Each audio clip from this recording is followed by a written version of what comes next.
जी अस्सलाम वालेकुम। कैफ 6 आज के लेक्चर का आगाज़ करते हैं। Lecture number 3। आज के लेक्चर में चैप्टर 10 हमने स्टार्ट किया, उसको आगे लेके चलेंगे। चैप्टर 10 हमारा रिलेट करता है सोर्सेज ऑफ फाइनेंस से, जिसमें हम ये सीखेंगे कि एक कंपनी के पास अगर ज़रूरत के वक्त उसने पैसे इकट्ठे करने हों तो डिफरेंट ऑप्शंस क्या हैं, डिफरेंट सोर्सेज ऑफ फाइनेंस क्या हैं। कल हमने इसमें स्टडी किया था, जो सोर्स ऑफ फाइनेंस वो था शेयर्स हमने कल डिस्कस करके वो लर्निंग ऑब्जेक्टिव कंप्लीट कर लिया था। आज हम एक स्टेप आगे चलेंगे। नेक्स्ट सोर्स ऑफ फाइनेंस है वो है डेट। तो कल different types of shares discuss किए थे। आज के इस लर्निंग ऑब्जेक्टिव 2 में different types of debt discuss करेंगे। ये लर्निंग ऑब्जेक्टिव थोड़ा सा लेंथी है, इसलिए आज एक लेक्चर में कंप्लीट नहीं हो पाएगा। कुछ हिस्सा इसका हम आज के लेक्चर में कवर करेंगे और कुछ हिस्सा इसका फिर हम कल इसको कंप्लीट करेंगे। सबसे पहले लर्निंग ऑब्जेक्टिव 1 में से कोई क्वेश्चन कोई पूछना चाहते हो, कोई चीज़ समझ में ना आई हो, पूछ लीजिए। शाबाश, 1 बाय 1 जी। आईपीओ और इंट्रोडक्शन का फ़र्क क्या है? इंट्रोडक्शन में एग्जिस्टिंग शेयर्स को ही स्टॉक एक्सचेंज में रजिस्टर तो करवाया जाता है, जनरल पब्लिक को ऑफर नहीं किया जाता। जनरल पब्लिक को ऑफर नहीं किया, वो न्यू शेयर्स होते हैं जो आईपीओ में इशू किए जाते हैं। इंट्रोडक्शन में एग्जिस्टिंग शेयर्स ही, जैसे कोई प्राइवेट था उसी को कन्वर्ट करके हमने लिस्टेड कर लिया, पब्लिक कर लिया, उसका स्टेटस ही चेंज हुआ। नहीं, वो एग्जिस्टिंग शेयर होल्डर के पास ही रहते हैं। जैसे फर्ज कीजिए हम 3 शेयर होल्डर्स ने मिलकर एक कंपनी बनाई, हमारे पास 1-1 मिलियन शेयर्स हैं, अभी प्राइवेट कंपनी है। हमने सोचा यार फ्यूचर में हमें मजीद इकट्ठे करने पड़ेंगे, हमारे पास तो जितनी जमा पूंजी थी लगा चुके हैं, तो फ्यूचर में अवाम से पैसे इकट्ठा करने पड़ेंगे। तो अब ऐसा करते हैं कि फ़िलहाल अभी ही लिस्टिंग करवा लेते हैं इसको, जब फ्यूचर में ज़रूरत पड़ेगी ना उस वक्त हमें दोबारा ये सारा काम नहीं करना पड़ेगा, काम सारा तैयार होगा, हम सिर्फ ऑफर करेंगे। तो अब एग्जिस्टिंग 3 मिलियन ही हमने स्टॉक एक्सचेंज में जाके लिस्ट करवाए, तो हमारे जो लिस्टिंग 3 मिलियन ही की होगी वो वही 3 मिलियन है जो एग्जिस्टिंग है, जो नया इशू है वो नहीं। यह है इंट्रोडक्शन, यानी हमने मार्केट में स्टॉक एक्सचेंज में इंट्रोडक्शन ले लिया, हमारे इंट्रोडक्शन हो गया मार्केट में। ठीक है, ये सेम होगा वही। हाँ, इसके बाद फर्ज कीजिए अगर मजीद शेयर इशू करते हैं आप, 7 मिलियन मजीद शेयर इशू करना है, तो वो जब जनरल पब्लिक को इशू करेंगे वो आईपीओ होगा। और की क्वेश्चन? अंडर राइटिंग का मतलब ये होता है कि हम किसी इंस्टीट्यूट के साथ एग्रीमेंट करते हैं, अगर हमारे शेयर जो हमने इशू करने हैं जनरल पब्लिक ने ना उठाए यानी ना बाय किए, तो फिर जो जितने शेयर उन्होंने ना बाय किए उतने अंडर राइटर एग्री करता है कि वो बाय करेगा। हाँ जी बिल्कुल, वो कोई ना कोई इन्वेस्टमेंट बैंक होता है नॉर्मली। ठीक है, वो गारंटी देता है कि अगर जनरल पब्लिक ने शेयर्स ना उठाए तो मैं ये शेयर बाय कर लूंगा। ठीक है, वो फिर इसके बदले में इसको, उसमें इसका इंटरेस्ट क्या होता है, जैसे इंश्योरेंस कंपनी वाले होते हैं ना, मैं आपसे सवाल पूछता हूं, इंश्योरेंस कंपनी वाले गारंटी देते हैं अगर आपके खुदा ना खास्ता गोदाम में आग लग गई तो जितना सामान जला हम पैसे देंगे। इसमें इंश्योरेंस वालों को क्या फायदा? हाँ, प्रीमियम पे अंडर राइटर को भी कमीशन मिलता है जो ये गारंटी देता है। और अगर कभी फर्ज कीजिए फर्क आ भी जाए तो फिर अंडर राइटर वो शेयर खुद बाय करता है। अच्छा, बाय करने के बाद फिर अपने पास रख लेता है, बाद में कंपनी के हालात बेहतर होते हैं, शेयर प्राइस इंक्रीज होती है तो वो बेच देता है। तो कंपलसरी नहीं है, जैसे इंश्योरेंस करवाना कंपलसरी नहीं है, आप चाहे तो इंश्योरेंस करवाएं अपने बिजनेस, चाहे ना करवाएं। उसी तरह अंडर राइटिंग भी करवाना कंपलसरी नहीं है, लेकिन अगर अंडर राइटिंग नहीं करवाएंगे थोड़ा सा फेयर रहेगा कि अगर जनरल पब्लिक ने पॉजिटिव फीडबैक नहीं दिया ना, आपका प्रोजेक्ट उधर ही फारग। जी, और कोई क्वेश्चन? जी, नहीं, वो उसके अपने पास रहेंगे क्योंकि वो आगे कंपनी को दे चुका होगा। अंडर राइटर जो पैसे लेगा फिर बाद में सब्सिक्वेंटली शेयर बेच के उसके अपने पास रहेंगे। और कोई क्वेश्चन? कोई क्वेश्चन नहीं? चलिए अब होम सेटलमेंट की तरफ चलते हैं। ये कुछ क्वेश्चंस थे, एमसीक्यूज भी हैं, कुछ क्वेश्चन भी है।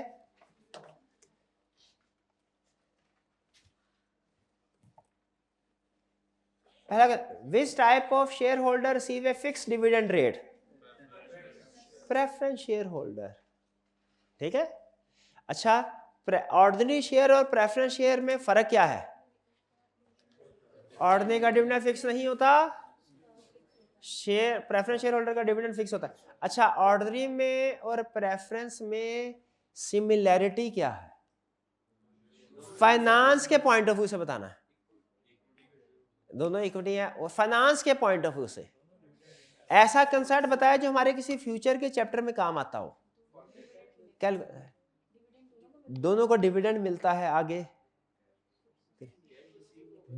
दोनों का जो डिविडेंड होता है टैक्स के पॉइंट ऑफ व्यू से बताए, वो टैक्स डिडक्टेबल नहीं होता, टैक्स डिडक्टेबल नहीं होता। ये असूल जहन में रखिएगा। ये जब next chapter cost of capital पहुंचेंगे ना, तो टैक्स की एडजस्टमेंट जहन में रखिएगा। शेयर्स में नहीं होनी, चाहे ऑर्डिनरी शेयर है चाहे प्रेफरेंस शेयर्स है। और डेट के केस में होगी, चाहे वो बैंक लोन हो चाहे वो डिबेंचर्स हो, चाहे बैंक लोन हो चाहे इंटरेस्ट के केस में टैक्स एडजस्टमेंट होगी, चाहे इंटरेस्ट ऑन बैंक लोन हो चाहे इंटरेस्ट ऑन डिबेंचर हो।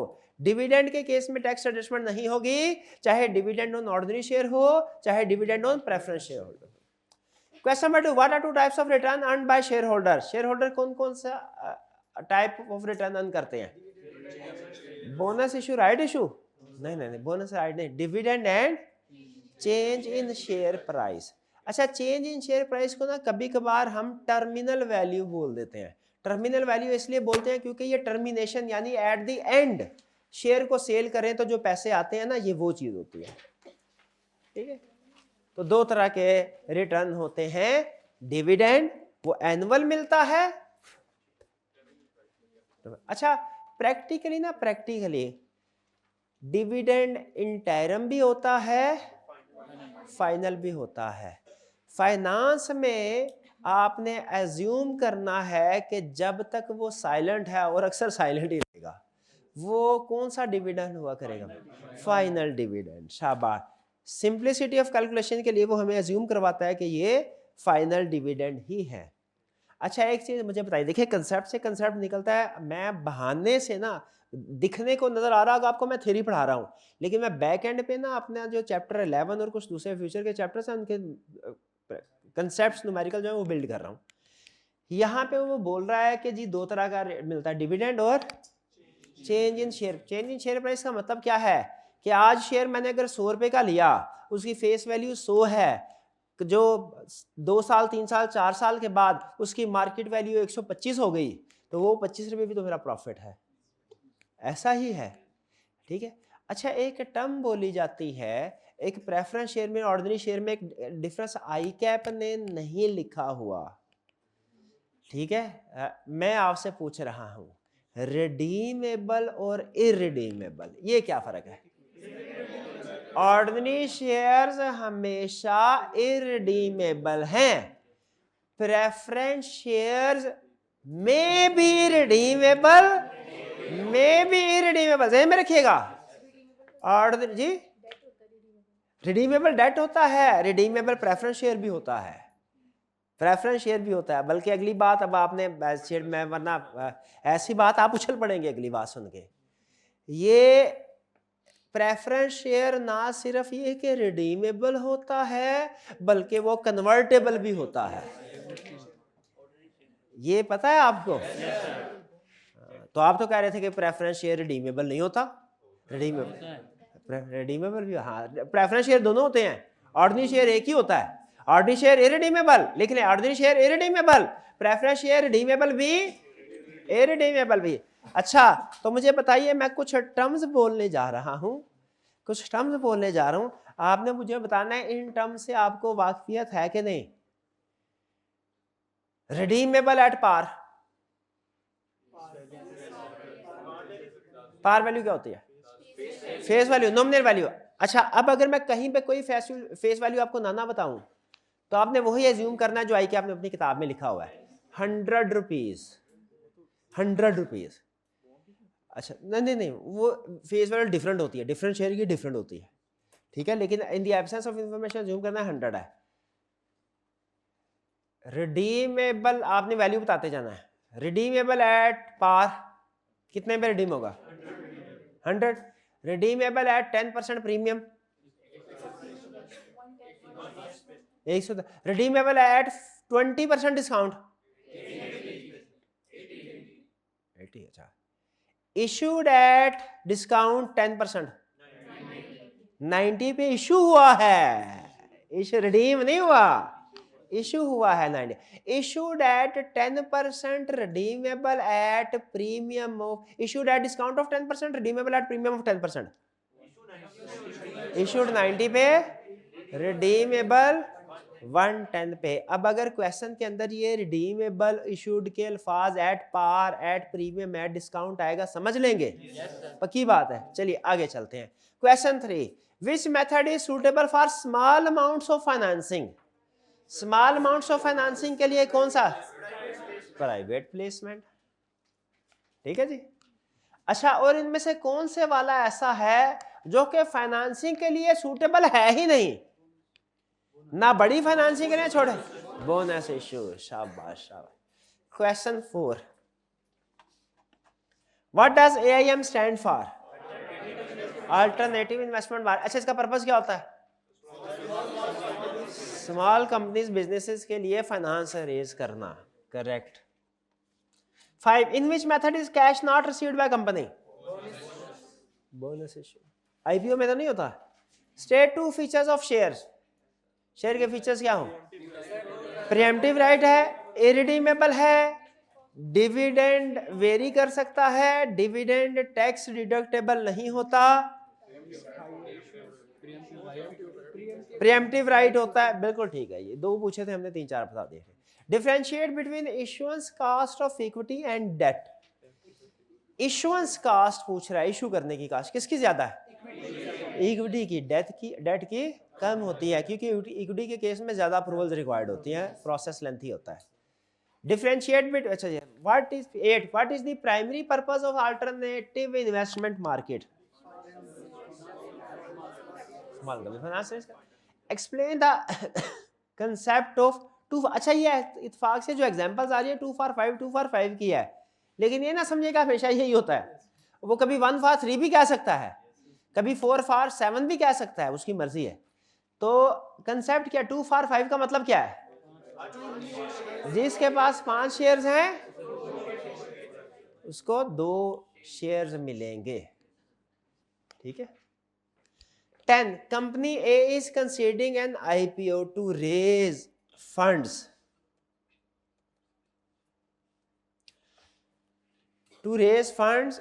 for its expansion plans. Outline the steps they need to take for the IPO process and discuss the role of various parties involved such as issuing house.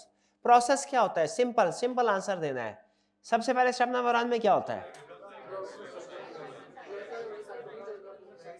Price set की जाती है। Company किसके साथ मिलकर price set करती है? Broker के साथ। फिर उसके बाद क्या करते हैं? शेयर नॉर्मली है कि इशूइंग हाउस को कोई इन्वेस्टमेंट बैंक जो होता है ये बाय कर लेता है। लाजमी नहीं है इशूइंग हाउस बाय करे, लेकिन अमूमी तौर पे वो दरमियान में एक इंस्टीट्यूशनल इन्वेस्टमेंट आ जाती है, बाय कर लेता है, और फिर उसके बाद जनरल पब्लिक को इशू किए जाते हैं। देखिए, लीगली और भी स्टेप्स हैं, ये कंप्लीट स्टेप्स नहीं है, और भी पार्टीज इन्वॉल्व होगी। हमने सिर्फ फाइनेंस और अपने सिलेबस की हद तक इसको डिस्कस किया है। ठीक है, हमने इसके लीगल इम्प्लीकेशन को डिस्कस नहीं किया, वरना शेयर इशू करने की लीगल इम्प्लीकेशन आपको पता है, लॉ में पूरा चैप्टर है। तो हम सिर्फ यहाँ पे इसको ब्रीफ डिस्कशन अपने सिलेबस और अपने फाइनेंशियल एस्पेक्ट की हद तक डिस्कस करते हैं। Next 11, firm B needs a small amount of financing for a new project. Small को ज़हन में रखिएगा, स्मॉल उसने बोला और न्यू प्रोजेक्ट है। Discuss pros and cons of opting for private placement. Private placement के बेनिफिट्स क्या हैं, और क्विकर है, चीपर है, लेस डिस्क्लोजर, और डिसएडवांटेजेस क्या हैं? एक ही बंदा अगर हैवी इन्वेस्टमेंट करेगा तो उसका कंट्रोल बिल्ड हो जाता है। ठीक है, कंट्रोल एक्सरसाइज कर सकता है, उसकी फिर बाद जो प्रोजेक्ट में चेंजेस करनी होती है उससे फिर अप्रूवल लेनी पड़ती होती है। Next, firm D is considering either a right issue और a bonus issue. Assess the impact on the firm's balance sheet for both options. Right, assets और लायबिलिटीज दोनों इंक्रीज होंगे। बोनस इशू में रिजर्व की कैपिटलाइजेशन होती है, assets और liabilities same रहते हैं जैसा पहले थे। करेक्ट। चलिए, कोई क्वेश्चन पूछना चाहते हो तो पूछ लें, वरना आगे चलें। कोई क्वेश्चन नहीं। नेक्स्ट, डेट का मतलब क्या है? Debt means borrowing money in exchange for interest. इसमें इंटरेस्ट को अंडरलाइन कीजिए कि आपने मनी को बारो किया इंटरेस्ट के बदले में, यानी बदले में आप इंटरेस्ट देंगे। ठीक है, और इंटरेस्ट जो है वो टैक्स डिडक्टेबल होता है। डेट में भी शॉर्ट टर्म और लॉन्ग टर्म, बिल्कुल ठीक है, शॉर्ट टर्म भी हो सकता है, लॉन्ग टर्म भी हो सकता है। शॉर्ट टर्म कौन सा होता है? जैसे बैंक ओवरड्राफ्ट। और लॉन्ग टर्म कौन सा है? Bank loan. Bank loan normally तब टर्म बोली जाती है जब लॉन्ग टर्म 3 साल 5 साल का लोन लिया हो बैंक से। अगर रनिंग फाइनेंस लिया हो ना, रनिंग फाइनेंस ओवरड्राफ्ट, वो बैंक ओवरड्राफ्ट या रनिंग फाइनेंस कहलाता है, शॉर्ट टर्म है। अच्छा बताइए किसके ऊपर इंटरेस्ट पे करते हैं? दोनों के ऊपर इंटरेस्ट पे करते हैं। शाबाश शाबाश। फैक्टर्स इन्फ्लुएंसिंग, अच्छा डेट में भी रिडीमेबल, डेट रिडीमेबल भी हो सकता है, इरिडीमेबल भी हो सकता है। ठीक है, डेट इरिडीमेबल कैसे? इरिडीमेबल डिबेंचर्स, एक मिनट, इरिडीमेबल डिबेंचर्स हो सकते हैं कि नहीं हो सकते? डिबेंचर को ना हम बॉन्ड भी बोलते हैं, ठीक है, वो अमेरिकन लैंग्वेज में थोड़ा टर्मिनोलॉजी बात का डिफरेंट हो जाती है। जैसे स्टॉक आप बोलते हैं ब्रिटिश बुक्स के अंदर इन्वेंट्री को, लेकिन अमेरिकन बुक्स अगर अकाउंटिंग की आप देखें ना, उसमें स्टॉक शेयर्स के लिए भी टर्म यूज होती है। स्टॉक शेयर्स के लिए भी याद रखिएगा, यहाँ पे शायद किसी क्वेश्चन में आए भी। तो इन्होंने पूछा इरिडीमेबल डेट की एग्जांपल, इरिडीमेबल डेट की एग्जांपल है इरिडीमेबल डिबेंचर, रिडीमेबल होते हैं ना। और कोई क्वेश्चन? अब भाई पूछे क्वेश्चन आपसे, हाँ रिडीमेबल डेट की एग्जांपल बताइए। रिडीमेबल प्रेफरेंस शेयर नहीं, redeemable debenture. Redeemable preference share होंगे तो वो तो डेट से निकल के शेयर में चले जाएंगे, शेयर में चले जाएंगे। ठीक है, ठीक है। अच्छा कोई स्टूडेंट बता सकता है अगर हम प्रेजेंट वैल्यू कैलकुलेट करें, यानी कॉस्ट ऑफ डेट कैलकुलेट करें, तो डेट रिडीमेबल हो या इरिडीमेबल हो, इसमें क्या फर्क पड़ता है? कोई फर्क नहीं पड़ता। इरिडीमेबल का ना क़यामत तक इंटरेस्ट मिलता रहता है, थ्योरेटिकली इरिडीमेबल मतलब ये ना, इरिडीमेबल क्या फर्क है इरिडीमेबल और रिडीमेबल में? इस चैप्टर के लिए रेलिवेंट क्वेश्चन नहीं है, कॉस्ट ऑफ कैपिटल के लिए बहुत रेलिवेंट है।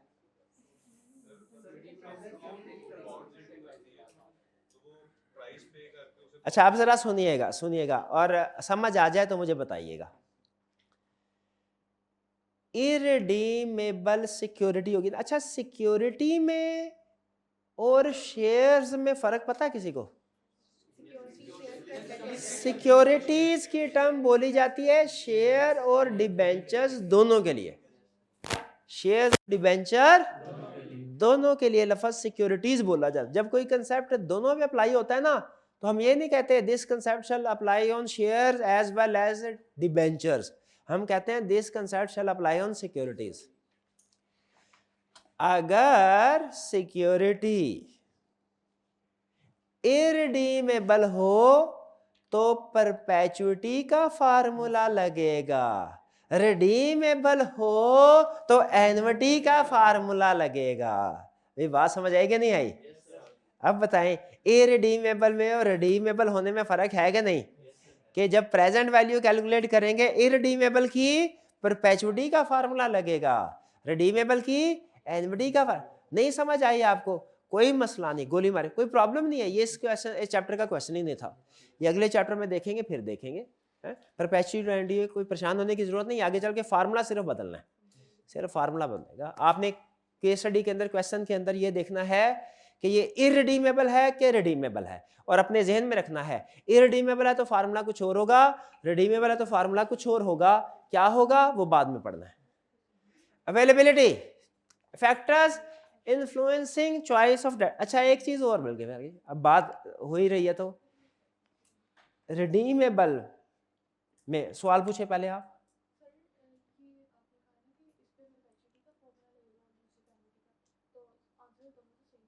आंसर दोनों से सेम नहीं आएगा। एन्युटी का फार्मूला तब लगाते हैं जब वो कैश फ्लो एंड में जाके कहीं पे खत्म होने होते हैं, परपेचुटी का मतलब है हमेशा चलते रहेंगे, सेम नहीं आएगा, फार्मूला सेम नहीं होगा। लिखें, इरिडीमेबल और रिडीमेबल का फार्मूला कभी सेम नहीं होगा। मैं परपेचुटी और एन्युटी में आप कंफ्यूज हो रहे हैं शायद, उसको छोड़ दें, छोड़ दें, लेकिन इतना तो लिख लें कि इरिडीमेबल और रिडीमेबल का फार्मूला सेम नहीं होगा। आज के लिए इतना काफी नहीं है, अभी तो स्टोरी शुरू हुई है, इतना काफी है। क्या मिक्स हो गया है सारा? एक मिनट है, वापिस आ जाए, वापिस आ जाए। डेट में बी रिडीमेबल और इरिडीमेबल, ये समझ आया आपको? रिडीमेबल डेट कौन सा होता है? जो 5 साल 7 साल के बाद वापस करना होता है। इरिडीमेबल डेट कौन सा होता है? जो कभी भी वापस नहीं करना, कंपनी ने कभी भी वापस, उसके बदले में हमेशा इंटरेस्ट पे करती रहेगी कंपनी। रिडीमेबल और इरिडीमेबल फर्क समझ आ गया? क्या ये शेयर में कन्वर्ट हो सकता है? यस। वो भाई इरिडीमेबल पे उनकी बस हो गई है, वो कन्वर्टेबल में ले गया तो वो तो कहेंगे सर जी बस। हालांकि मेरे जहन में था मैं कन्वर्टेबल भी, आपने पहले भी शायद लफ्ज बोला था तो मैं पिक करके मैं समझाना चाह रहा, लेकिन मैंने फैसला किया नहीं नहीं, वो अगले चैप्टर में देखेंगे। रिडीमेबल इरिडीमेबल समझ आ गया कि नहीं आ गया? पक्की बात है। रिडीमेबल क्या होता है? रिडीमेबल, रिडीम मतलब रिटर्न करना, रिडीमेबल मींस रिटर्नेबल। जो डेट आपने, कंपनी ने डिबेंचर इशू किए, अगर तो कंपनी अपने उन डिबेंचर होल्डर को, जिनको डिबेंचर इशू किए हैं, कंपनी उनको कहती है 5 साल बाद आके डिबेंचर दे देना, सारे पैसे ले जाना, तो ये डिबेंचर कौन से हुए? रिडीमेबल। और ये कब रिडीम होंगे? After 5 years. और अगर कंपनी कहे डिबेंचर इशू कर रहे हो खरीद लो, लेकिन जब तक मैं हूं डिबेंचर वापस नहीं होंगे, इनके बदले में इंटरेस्ट मिलता जाएगा, इंटरेस्ट लेते जाना तुम लोग, इंटरेस्ट लेते जाना। हाँ, जब कंपनी वाइंड अप होगी पैसे तभी मिलेंगे, उससे पहले नहीं मिलेंगे। ऐसे डिबेंचर्स को क्या कहते हैं? इरिडीमेबल। इरिडीमेबल, कुछ समझ आई आपको? इरिडीमेबल, बस इतना ही है। वो आगे एन्युटी परपेचुटी तो वो तो ऐसे कोई और बात थी, वो इसका इससे ताल्लुक नहीं था, उसको इग्नोर मारे। Okay, factor influencing choice of debt. Debt कौन सा, शॉर्ट टर्म चाहिए, लॉन्ग टर्म चाहिए? रिडीमेबल, इरिडीमेबल, बहुत सी टाइप्स के होते हैं ना डेट। डेट बताइए कितनी टाइप्स का हो सकता है? बैंक लोन हो सकता है, और डिबेंचर्स हो सकते हैं। डिबेंचर्स हैं तो रिडीमेबल हो सकते हैं, इरिडीमेबल हो सकते हैं। ये है डिफरेंट डेट्स की ऑप्शन। शेयर की तो 2 ही ऑप्शन थी ना, ऑर्डिनरी शेयर, प्रेफरेंस शेयर। हाँ, प्रेफरेंस शेयर के आगे मजीद 2 ऑप्शंस थे, रिडीमेबल, इरिडीमेबल। डेट में कितनी ऑप्शन है? एक बैंक लोन और दूसरी क्या है? डिबेंचर। डिबेंचर्स के आगे मजीद 2 ऑप्शंस हैं, रिडीमेबल और इरिडीमेबल। शाबाश, ये समझ आ गया आपको? ये समझ आया कि नहीं आया? पहले क्या बताया था? हाँ, तो वही तो कंसेप्ट इधर भी है। रिडीमेबल और इरिडीमेबल प्रेफरेंस शेयर्स और रिडीमेबल और इरिडीमेबल डिबेंचर्स कंसेप्चुअली सेम है। आगे चलते हैं, factor influencing choice of debt. कैसे डिसाइड करेंगे कि कौन सा डेट आपको चूज करना चाहिए? बहुत से बैंक लोन की तरफ जाएं कि डिबेंचर की तरफ जाएं? डिबेंचर में रिडीमेबल की तरफ जाएं, इरिडीमेबल की तरफ जाएं? कौन सा? ये कंपनी के पॉइंट ऑफ व्यू से बात कर रहा है, आपने इसको पढ़ते हुए कंपनी बन के सोचना है, इन्वेस्टर या इंडिविजुअल बन के नहीं सोचना, वो कंसेप्ट उलट हो जाएगा। कंपनी बन के सोचना है आपने। Availability, some options are available only for certain companies, for example only listed companies can make public issue of securities। अब जनरल पब्लिक को इशू करने हैं कि नहीं करने, जनरल पब्लिक से पैसे इकट्ठे करने हैं कि नहीं करने? याद रखें, शेयर्स भी जनरल पब्लिक को इशू हो सकते हैं, डिबेंचर्स भी हो सकते हैं। तो अगर तो आपकी कंपनी लिस्टेड है, आपके पास ज्यादा ऑप्शन है, आप डिबेंचर जनरल पब्लिक को भी इशू कर सकते हैं। लेकिन अगर आपकी कंपनी लिस्टेड नहीं है तो फिर जनरल पब्लिक को आप डिबेंचर इशू नहीं कर सकते। ठीक है जी। तो पहला तो अवेलेबिलिटी के कुछ ऑप्शंस कुछ फर्म्स के लिए अवेलेबल हैं, कुछ के लिए अवेलेबल नहीं है। फॉर एग्जांपल क्या दी उसने कि हाँ जनरल पब्लिक को डिबेंचर इशू करना लिस्टेड कंपनी के लिए अवेलेबल है, अनलिस्टेड के लिए अवेलेबल है। दूसरा एग्जांपल ड्यूरेशन करा, if loan is obtained to finance a project its repayment should match the life of project. इसके साथ स्टेरिक मार्क कर दें और आप ब्रैकेट में लिख दें चैप्टर 16। चैप्टर 16 क्या कह रहा है? कह रहा है कि अगर लोन ऑब्टेन किया है ना तो जो उसकी रीपेमेंट हो किसी प्रोजेक्ट के लिए, जैसे चैप्टर 16 है हमारा इन्वेस्टमेंट अप्रेजल का, उसमें बाज़ औक़ात वो कहता है कि आपने नया प्रोजेक्ट स्टार्ट करना है लोन लेके, तो कह रहा है बिल्कुल सिंपल, आपने लोन कितने अरसे के लिए लेना है? जितने साल का प्रोजेक्ट हो उतने साल के लिए, ताकि उधर से उस लोन से पैसे लेके प्रोजेक्ट स्टार्ट करें और हर साल प्रोजेक्ट के प्रॉफिट से थोड़ा थोड़ा निकाल के लोन रीपे कर दें। एक तरह से मैचिंग कंसेप्ट बन गया। तो ये ज्यादा अच्छा नहीं है? बिल्कुल ये ज्यादा अच्छा है। हाँ बिल्कुल, प्रोजेक्ट की अर्निंग से ही लोन को रीपे कर दें, क्योंकि प्रोजेक्ट के लिए तो लोन लिया गया था। नेक्स्ट, फिक्स रेट और floating rate. Fix rate agreed, यानी लोन आपने फिक्स रेट पे उठाना है कि फ्लोटिंग रेट पे। ठीक है, फिक्स रेट पे उठाना है तो स्टार्ट में ही रेट फिक्स हो जाएगा, बाद में 5 साल तक रेट फिक्स है, चाहे स्टेट बैंक 30% कर दे चाहे 10% कर दे, उधर फिक्स रहेगा। Floating rate varies during life time depending on market rate. Floating rate different करता है, हर 2 महीने बाद स्टेट बैंक का मॉनिटरी पॉलिसी चेंज हुई, बेस रेट चेंज होते हैं, वो इंक्रीज डिक्रीज करता रहता है। फिक्स रेट पे उठाएंगे ना, बैंक लिखता है कि 10%, एग्रीमेंट में लिखा जाता है 10%। फ्लोटिंग रेट पे उठाएंगे तो लिखा जाता है कि जो भी रेट मार्केट रेट होगा उसके ऊपर।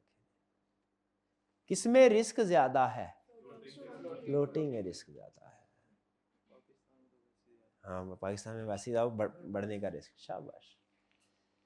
Fix rate finance is risk free but may be more expensive. कब मोर एक्सपेंसिव? जब ये ना हो हम फिक्स कर बैठे और बाद में मार्केट डाउन चली जाए।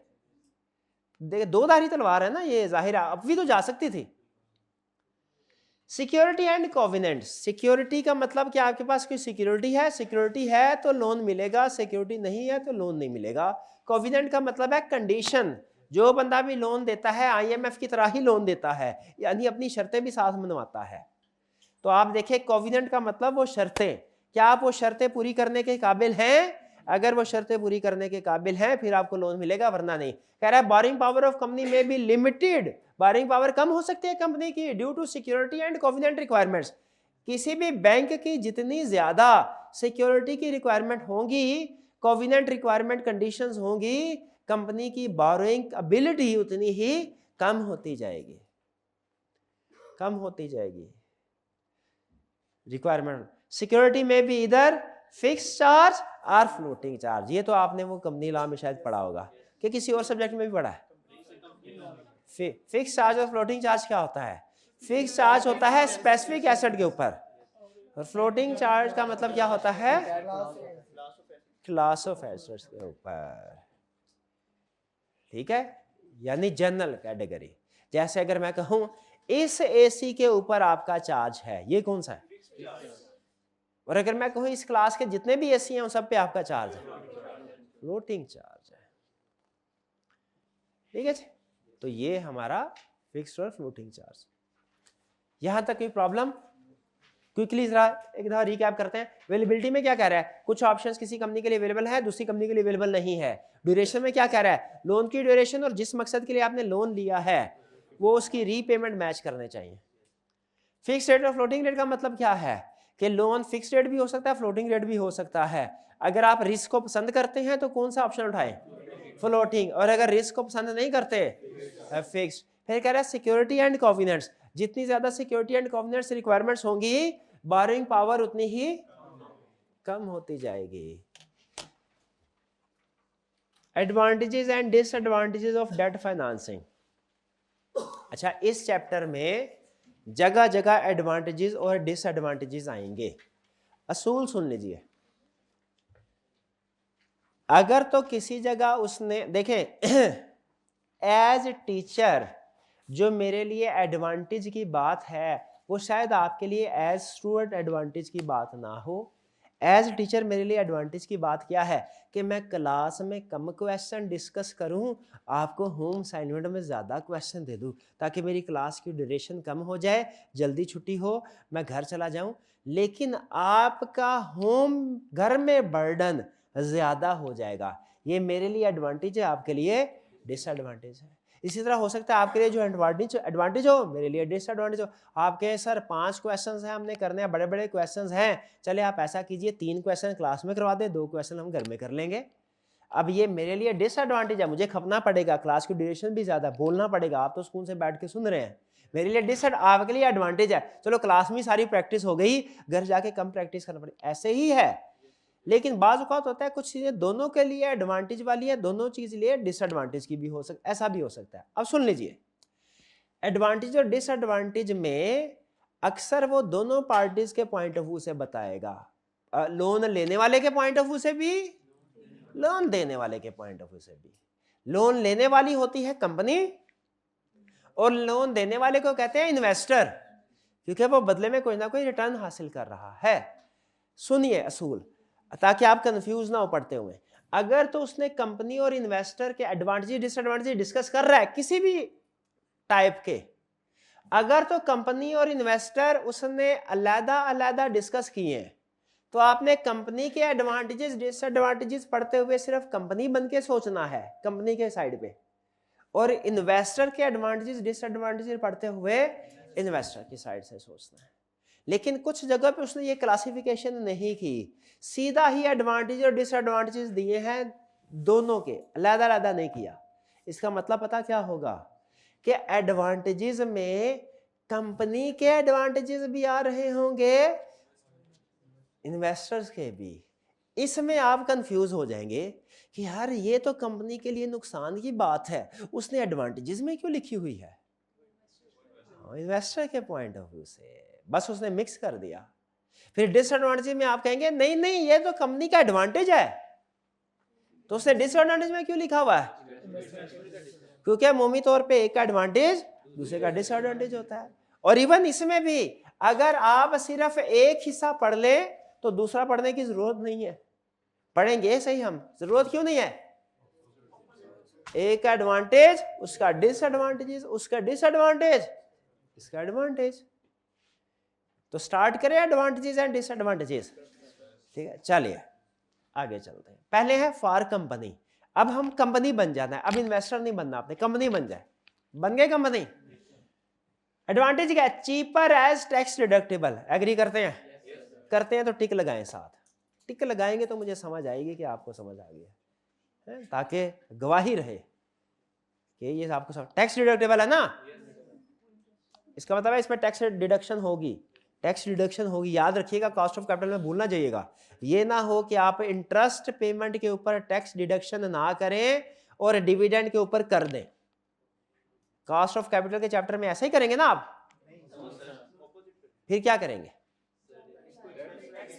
हाँ जी, जब आपने इंटरेस्ट की कॉस्ट कैलकुलेट करनी है, टैक्स की डिडक्शन करनी है, डिविडेंड की कॉस्ट कैलकुलेट करनी है, टैक्स डिडक्शन नहीं करनी, क्योंकि इंटरेस्ट टैक्स डिडक्टेबल है, डिविडेंड टैक्स डिडक्टेबल नहीं है। आगे चलते हैं। चीपर है, चीपर हो गया ना, क्योंकि जब डिडक्शन होगी कॉस्ट कम आएगी। No voting rights. जो डेट लेता है उसको कोई वोटिंग राइट्स नहीं मिलते, वो तो शेयर्स वाले को मिलेंगे, शेयर में भी बल्कि ऑर्डिनरी शेयर वाले को मिलेंगे। कंपनी के लिए फायदा है कि नहीं है? डिसीजन मेकिंग पावर शेयर नहीं हो रही किसी के साथ। Limited payment in high profit. Company धड़ाधड़ कमा रही, बेतहाशा कमा रही है, 50%, 60%, 70%, लेकिन इंटरेस्ट कितना दे रही है? वैसे। लेकिन अगर शेयर होते तो फिर उसके लिहाज से पे करना पड़ता। तो समझ आ रहा है कि हाई प्रॉफिट है ना जब लिमिटेड पेमेंट है, लिमिटेड पेमेंट। फिर low issuance cost. Issuance cost low है तो पढ़ चुके हैं ना, लीगल रिक्वायरमेंट कम होती। डिसएडवांटेज क्या है? Security to be provided, security provide करनी पड़ेगी, शेयर्स में नहीं करनी पड़ती। पेमेंट इवन इन लॉस और लो प्रॉफिट्स, अगर लॉस है, लो प्रॉफिट है तब भी पेमेंट। अच्छा, एक तरफ कह रहा था हाई प्रॉफिट, खुश हो रहा था, हाई प्रॉफिट होगा मुझे कम पैसे देने पड़ेंगे, ये प्लस है। और अगर प्रॉफिट कम हो तो फिर तुझे पैसे देने पड़ेंगे, ये तो नुकसान की बात होगी उसके लिए। Liquidator in case of non payment, अगर नॉन पेमेंट डिविडेंड पे ना करें मसला कोई नहीं है, घर की बात है, लेकिन अगर डेट पे इंटरेस्ट पे ना करें, वो जिन लोगों ने पैसे लेने हैं वो अगर कोर्ट में रुजू कर ले, आपने कैफ 7 कंपनी लॉ में पढ़ा होगा, वो 1 लाख रुपया किसी को देना हो ना, अगर 1 लाख लॉ ने बताया और आप उसे ना दे, वो कोर्ट में जाके अप्लाई कर दे, वो आप लिक्विडेटर पॉइंट और कंपनी खत्म हो जाती है, वाइंड अप हो जाती है। तो इसलिए वो कहते हैं इसमें डिसएडवांटेज क्या है कि अगर आपने पेमेंट वगैरह टाइम पे ना की, लिक्विडेटर पॉइंट हो जाएगा, कंपनी गई। Higher ranking of payment on liquidation, अगर लिक्विडेशन होगी तो डेट की पहले बारी आएगी, कंपनी के शेयर होल्डर की बारी बाद में आएगी। कंपनी के लिए फायदे की बात है कि नुकसान की? इसीलिए डिसएडवांटेजेस में भी है, यही है। फर्दर बोरोइंग पावर रिड्यूस, जितनी ज्यादा बोरोइंग करते जाएंगे उतनी रेटिंग कम होती जाएगी, सिक्योरिटी उतने ही लोन कम देंगे। आईएमएफ से जिस कंट्री ने ज्यादा लोन लिया हुआ है, आईएमएफ उसको मजीद ज्यादा लोन देगा कि उसको मजीद कम लोन देगा? कम लोन देगा। जितना ज्यादा आप लोन उठाते हैं, आपकी बोरोइंग पावर, मजीद बोरोइंग पावर का मतलब है मजीद लोन कितना ले सकते हैं आप, वो कम होती जाती है। सब कुछ गिरवी रखा दिया, अब क्या रह गया? एक दो चीजें हैं उनकी तरफ अभी आपकी नजर नहीं गई, वो गिरवी रखाई जा सकती है। क्या? High high gearing, high risk, high gearing, इसके साथ अंडरलाइन भी कर लें, स्टेरिक मार्क भी कर लें, छोटा सा कंसेप्ट है, बहुत अहम। गियरिंग का मतलब क्या होता है? गियरिंग रेशो क्या मतलब होता है? करंट एसेट और करंट लायबिलिटी नहीं है, क्विक रेशो है। गियरिंग रेशो क्या है? हाँ जी, debt divided by equity, debt से मुराद लॉन्ग टर्म डेट है, ये याद रखिए। इसके साथ ब्रैकेट में लिख लें chapter 15 working capital. Working capital वाला कंसेप्ट बिखरे है ना भाई, एक का तार दूसरे से जुड़ा है, किसका किससे जुड़ा हुआ है, तो इसलिए मैं बता रहा हूं ताकि उधर जाके आपको रिकॉल हो जाए। बताया हाई गियरिंग का मतलब क्या है? गियरिंग का मतलब क्या है? जितना ज्यादा डेट लेते जाएंगे गियरिंग हाई होती जाएगी। जो ज्यादा, इसके लिए एक और वर्ड यूज होता है लेवरेज्ड कंपनी, गियर्ड कंपनी। जिस कंपनी ने ज्यादा लोन लिया हो ना, ज्यादा लोन डेट, उसके लिए वर्ड होता है गियर्ड कंपनी, हाईली गियर्ड या हाईली लेवरेज्ड कंपनी। गियर्ड का लफ्ज ज्यादा मशहूर है। हाई गियर, जिस कंपनी की डेट ज्यादा होता जाता है उसमें रिस्क ज्यादा होता है। बताइए कैसे? रिस्क डिफॉल्ट का, कि वो डिफॉल्ट कर सकती है, डिफॉल्ट कर सकती है। ठीक है, हाई रिस्क, ये पता समझ आई? हाई गियरिंग कि जितने ज्यादा डेट उठाते जाएंगे आपका रिस्क भी बढ़ता जाएगा। अच्छा चले यहाँ पे रुके, अगर इजाजत दें थोड़ी गपशप कर लो भाई, कंफ्यूज तो नहीं हो जाएंगे। अच्छा, क्या हम रिस्क को कैलकुलेट कर सकते हैं?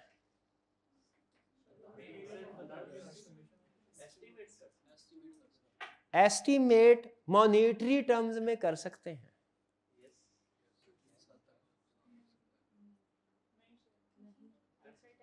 क्या सिर्फ आप ये कह सकते हैं कि रिस्क हाई है, रिस्क लो है, या ये भी कह सकते हैं रिस्क 2.3 है, रिस्क 1.2 है, इस प्रोजेक्ट का रिस्क 1.2 है, इस प्रोजेक्ट का रिस्क 2.3 है? कैलकुलेट हो सकता है?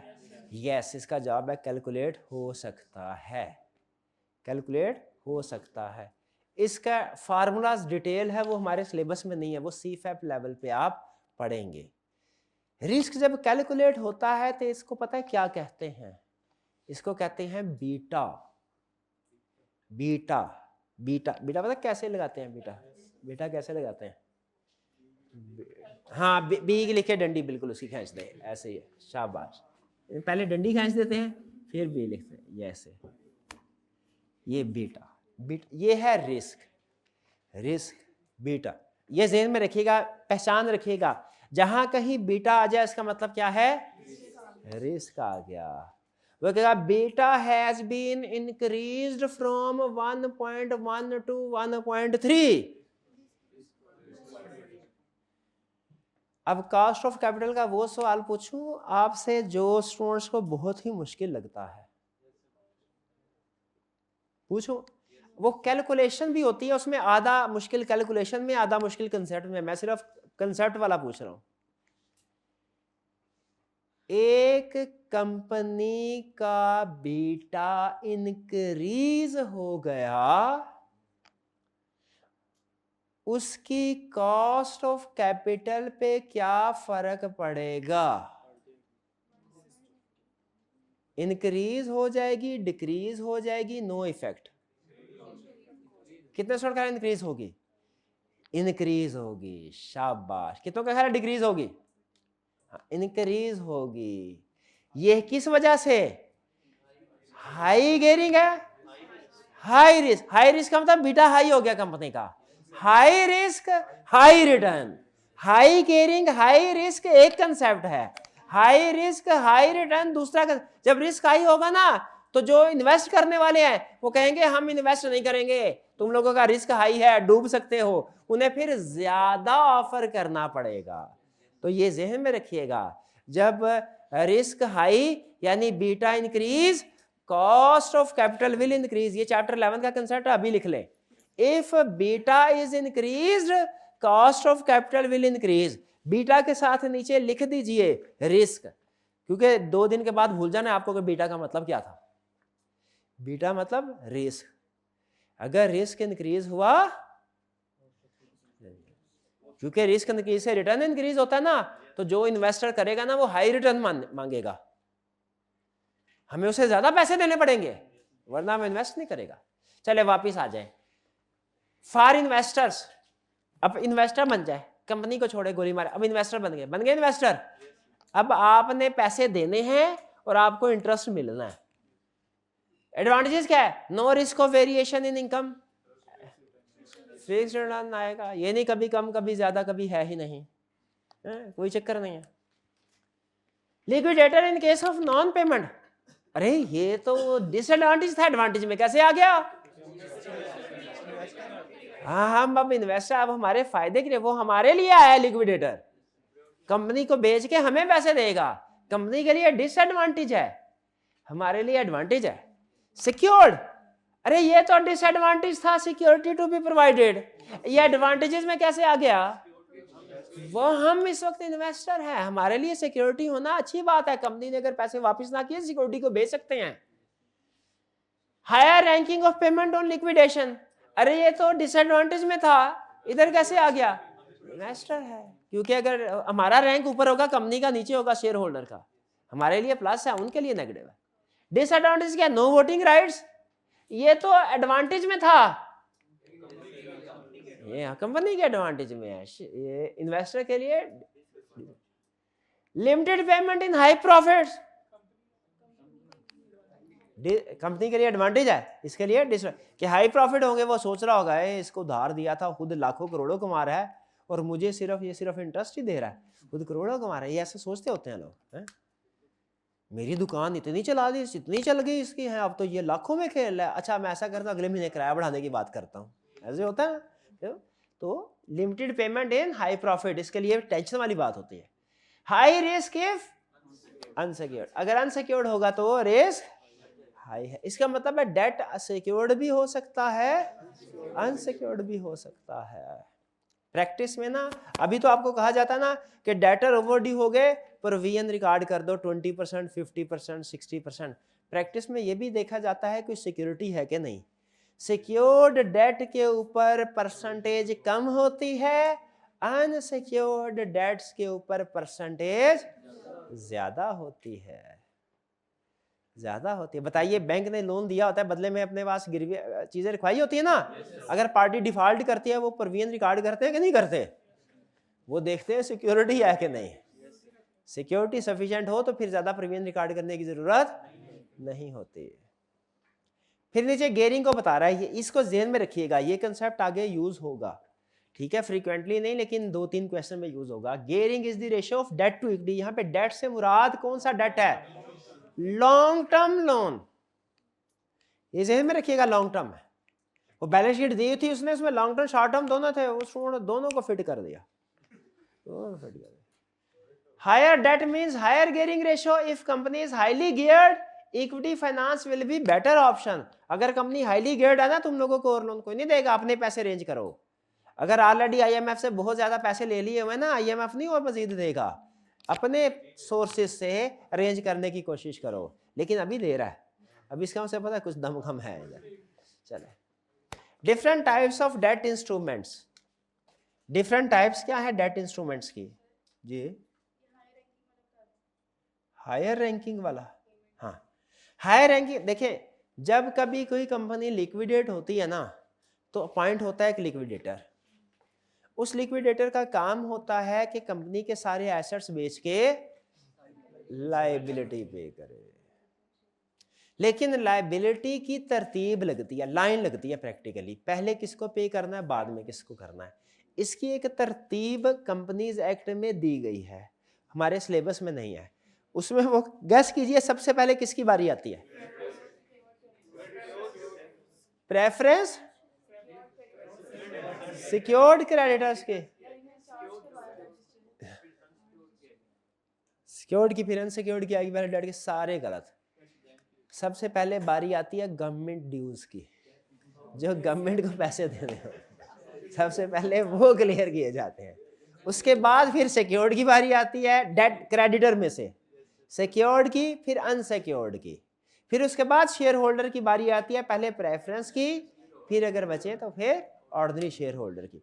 तो यही वो कह रहा है कि अगर आपने डेट लिया हुआ है ना, तो जब कंपनी लिक्विडेट होगी तो आपकी रैंकिंग यानी आपकी बारी पहले आएगी शेयर होल्डर की निस्बत से। गवर्नमेंट सारा कुछ खत्म हो गया तो खत्म, कुछ भी नहीं मिलना, फिर कुछ भी नहीं मिलना। आपको ऐसी कंपनी में इन्वेस्टमेंट ही नहीं करनी चाहिए थी ना।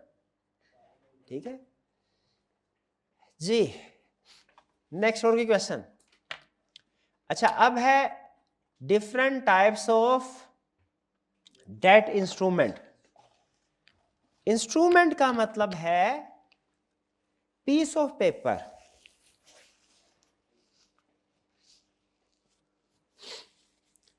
यानी डेट में बैंक लोन के लिए इंस्ट्रूमेंट का वर्ड यूज नहीं होता। ये जो डिबेंचर बॉन्ड वगैरह होते हैं ना, इनके लिए इंस्ट्रूमेंट का वर्ड यूज होता है। इंस्ट्रूमेंट का मतलब यूज होता है सिक्योरिटीज के लिए, सिक्योरिटीज इंस्ट्रूमेंट। ठीक है, तो इंस्ट्रूमेंट का मतलब है कि कंपनी के पास कितनी ऑप्शंस हैं डेट के जरिए बैंक के अलावा पैसे करने हैं इकट्ठे कंपनी ने। कंपनी डेट में डिफरेंट ऑप्शन होती है ना। एक ऑप्शन है बैंक से लोन ले लें, यहां पे उसका जिक्र नहीं कर रहा, वो बाद में करेगा। डेट इंस्ट्रूमेंट का मतलब, इंस्ट्रूमेंट का मतलब होता है रिटर्न पीस ऑफ पेपर। आपने पढ़ा निगोशिएबल इंस्ट्रूमेंट, वो रिटर्न पीस ऑफ पेपर होते हैं। तो जब आप रिटर्न पीस ऑफ पेपर के जरिए किसी से वादा करते हैं कि कुछ अरसे के बाद आप उसे पैसे दे देंगे, उसके लिए वर्ड इंस्ट्रूमेंट यूज होता है। इंस्ट्रूमेंट की डिफरेंट टाइप्स है। एक है commercial paper, loan, notes, debenture और बॉन्ड्स।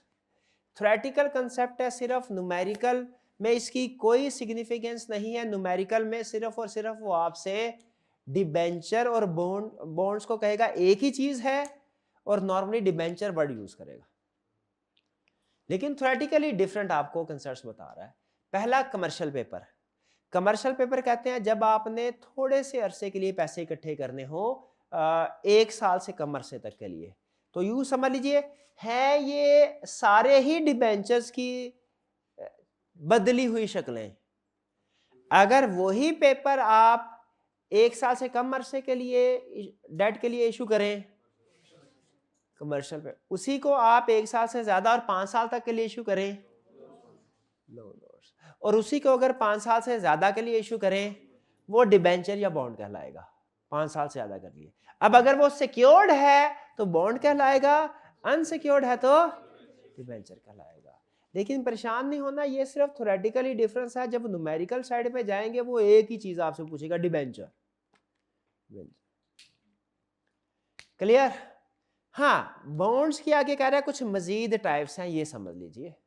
पहले बताइए यहां तक समझ आ गई?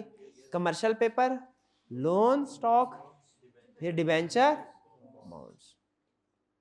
बॉन्ड्स के डिफरेंट टाइप। पहली डीप डिस्काउंटेड बॉन्ड। डीप का मतलब बहुत ज्यादा, डिस्काउंटेड का मतलब डिस्काउंट दिया गया हो। ऐसा बॉन्ड जिस पे बहुत ज्यादा डिस्काउंट दिया गया हो उसे कहते हैं डीप डिस्काउंटेड बॉन्ड।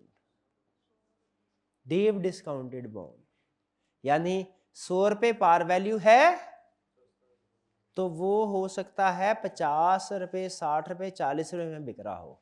जैसे कुछ अर्सा पहले, 1.5 साल पहले जो पाकिस्तान के स्कूक बॉन्ड्स इंटरनेशनल मार्केट में इशू करने थे तो वो तकरीबन कोई 50-60% के दरमियान में ट्रेड हो रहे थे पार वैल्यू की। डीप डिस्काउंट बहुत, इसका मतलब क्या है कि पाकिस्तान अगर आज 100 रुपये का बॉन्ड इशू करके कहता है जी 5 साल बाद 100 रुपये हम आपको देंगे, तो उसे कितने पैसे मिलेंगे? 53 रुपीज। 53 रुपीज, क्योंकि 47 क्या हो गया?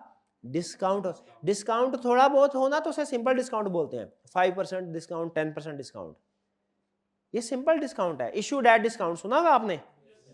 इशूड एट डिस्काउंट 10% होना, 10% हो तो आप कहेंगे इशूड एट डिस्काउंट, और अगर 50% हो तो आप कहेंगे इशूड एट डीप डिस्काउंट। कुछ समझ आया डीप डिस्काउंट का? डीप डिस्काउंट का इन्वेस्टर को फायदा हो जाता है।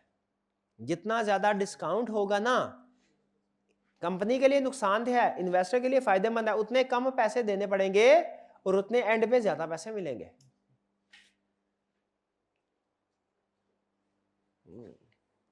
वॉरेन बफे ने अपनी इन्वेस्टमेंट स्ट्रेटजी में एक स्ट्रेटजी है बताइए, उसने कहा है अच्छा शेयर जब आपने खरीदना है ना मार्केट से, अच्छा शेयर पहले कैलकुलेशन करके उसके ऊपर नजर रखनी है।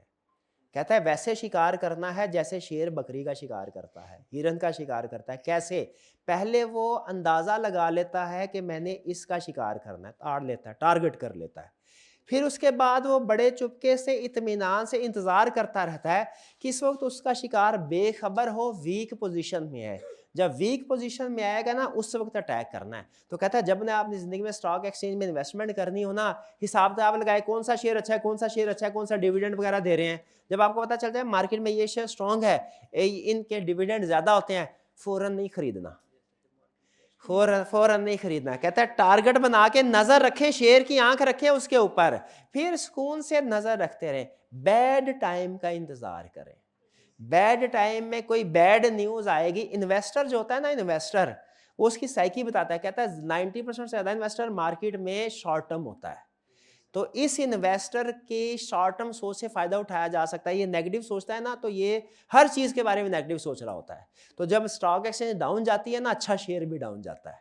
हालांकि अच्छे शेयर को सूली तौर पे डाउन जाना नहीं चाहिए, लेकिन मार्केट की साइकी ऐसे कहता है वो वक्त है जब शेयर डीप डिस्काउंट जाए ना, डीप डिस्काउंट लो वैल्यू पे, उस वक्त आप खरीद लें।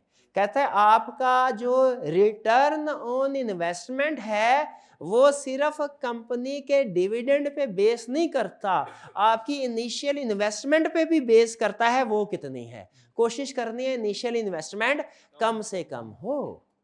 तो जब डीप डिस्काउंट होता है ना, इसमें बेसिकली जो इनिशियल इन्वेस्टमेंट होती है आपकी वो कम से कम हो जाती है। अब आपको कुछ भी ना मिले, इंटरेस्ट के नाम पे कुछ भी ना मिले, तो आपको 5 साल के बाद 100 रुपया मिल जाना है, उसी से बड़ी अर्निंग हो जाएगी। 53 रुपये लगा के 100 रुपया मिल जाएगा जिन्होंने बॉन्ड्स खरीदे, तो उनके लिए तो ठीक है। ये है डीप डिस्काउंट। डीप डिस्काउंट समझ आया? एक है जीरो कूपन बॉन्ड। कूपन किसे कहते हैं? कूपन, कूपन कहते हैं हाँ, जब आप कोई बॉन्ड खरीदे ना, बॉन्ड, तो उसके जैसे कोई टिकट कभी आपने देखी हो ना, जैसे ये बात पार्किंग में, वो एक टिकट के 2 हिस्से होते हैं, एक बड़ा हिस्सा होता है, एक छोटा हिस्सा होता है। ऐसा ही है ना, छोटा हिस्सा अपने पास, बड़ा हिस्सा हमें दे देता है, हम बाद में वापस करते हैं, मैच कर लेता है। इसी तरह समझ लीजिए डिबेंचर की बुक प्रिंट होती है, उसमें आप जब कंपनी को पैसे देते हैं वो आपको छोटा और बड़ा दोनों हिस्से उतार के दे देता है। कहता है ये लो दोनों हिस्से ले जाओ।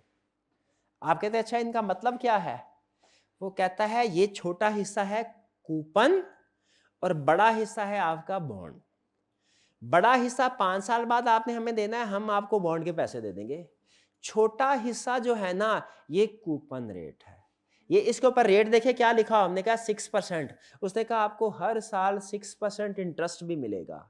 छोटा हिस्सा कूपन वाला आपका राइट ऑफ इंटरेस्ट स्टैब्लिश करेगा, बड़ा हिस्सा बॉन्ड वाला आपका right to return money establish करेगा। तो दोनों हिस्से दे दिए। तो हमने कहा दो बनाने की क्या जरूरत थी पागल, तो मैं एक ही बना देते, उसी के ऊपर लिख देते कि हर साल, अक्सर ऐसे भी होता है बॉन्ड में, ऐसे भी होता है कि हर साल 6% पे इंटरेस्ट मिलेगा, 5 साल बाद पूरी अमाउंट रीपे हो जाएगी।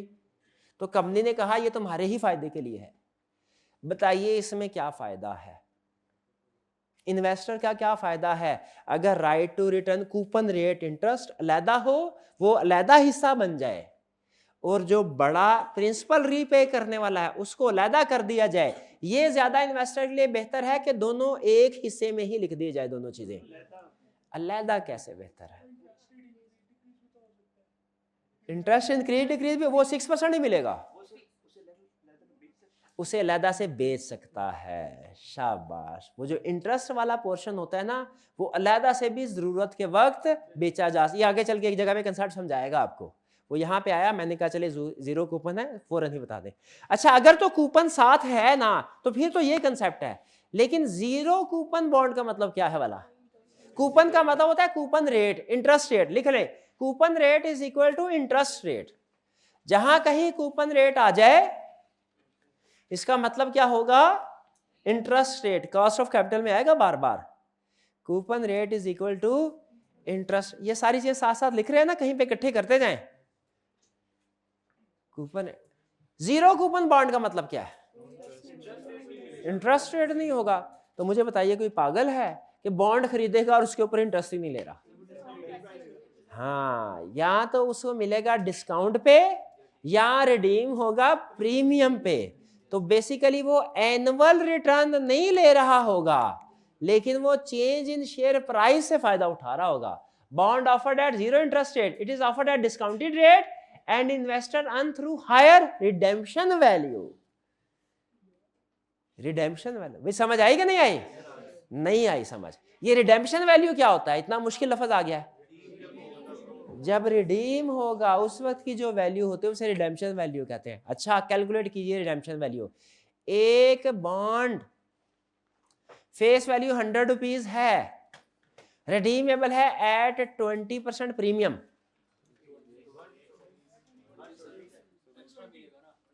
हाँ, रिडेम्पशन वैल्यू क्या है? 120। बिल्कुल ठीक है, ठीक है, ठीक। भाई डीप डिस्काउंट बॉन्ड समझ आ गया? जीरो कूपन बॉन्ड भी समझ आ गया? आगे यूरो बॉन्ड। यूरो बॉन्ड से आपको लग रहा होगा कि ये कोई यूरोपियन बॉन्ड है, नहीं ऐसा नहीं है। यूरो मतलब फॉरेन, यूरो का यहाँ पे आपने मतलब लेना है जैसे फॉरेन बॉन्ड। पाकिस्तान में अब बैंक अकाउंट पाक रुपीज में खुलता है ना, डॉलर में तो नहीं खुल सकता? खुल सकता है, फॉरेन अकाउंट होता है। शाबाश। फॉरेन अकाउंट, फॉरेन करेंसी में भी अकाउंट खुल सकता है, उसमें रिक्वायरमेंट थोड़ी कुछ ज्यादा होती है बैंक, लेकिन खुल सकता है। उसी तरह पाकिस्तान में जो बॉन्ड इशू किए जाएंगे या किसी कंट्री में बॉन्ड इशू किए जाए, क्या वो सिर्फ लोकल करेंसी में इशू किए जाते हैं क्या फॉरेन करेंसी में भी होता है? अगर पाकिस्तान में कोई बॉन्ड इशू किया जाए ना पाक करेंसी में, वो भी पाक करेंसी में यूज किए जाते हैं रुपीज में, तो वो नॉर्मल बॉन्ड है। लेकिन अगर पाकिस्तान में कोई बॉन्ड इशू किया जाए डॉलर में कि हम आपको 1 लाख डॉलर 5 साल बाद वापस करेंगे, वो होगा यूरो बॉन्ड। और जिस करेंसी में होगा ना उसको भी दरमियान में फिट करना है, ये होगा यूरो डॉलर बॉन्ड। यूरो से समझ आया फॉरेन करेंसी है, डॉलर से समझ आया कौन सी फॉरेन करेंसी है। हाँ हाँ, इन्वेस्टमेंट कुवैती दिनार में भी हो सकता है, उसे कहेंगे यूरो कुवैती दिनार बॉन्ड। ठीक है भाई, यूरो डॉलर का कंसेप्ट समझ आ गया आपको? चलिए ठीक है। If a bond is issued in dollar in Pakistan, it will be called euro dollar bond. अच्छा अब एडवांटेजेस ऑफ कह रहे हैं आखिरी बात, इसके बाद क्लास खत्म। इसके बाद छुट्टी। आखिरी बात, जीरो कूपन बॉन्ड में इन्वेस्टर को कूपन तो मिलेगा, रेट तो मिलेगा ही नहीं, इंटरेस्ट रेट तो मिलेगा ही नहीं, ऐसे ही ना, zero coupon zero interest rate. तो उसके फायदे और नुकसान क्या हैं? क्या इसका कोई फायदा है? अच्छा अब देखते हैं एग्री कर। नो नीड टू, अच्छा एक मिनट, इसने कंपनी और इन्वेस्टर की क्लासिफिकेशन तो की ही नहीं। इसका मतलब है हो ना हो ये मिक्सचर लगाएगा, कहीं ना कहीं मिक्स करके दे देगा।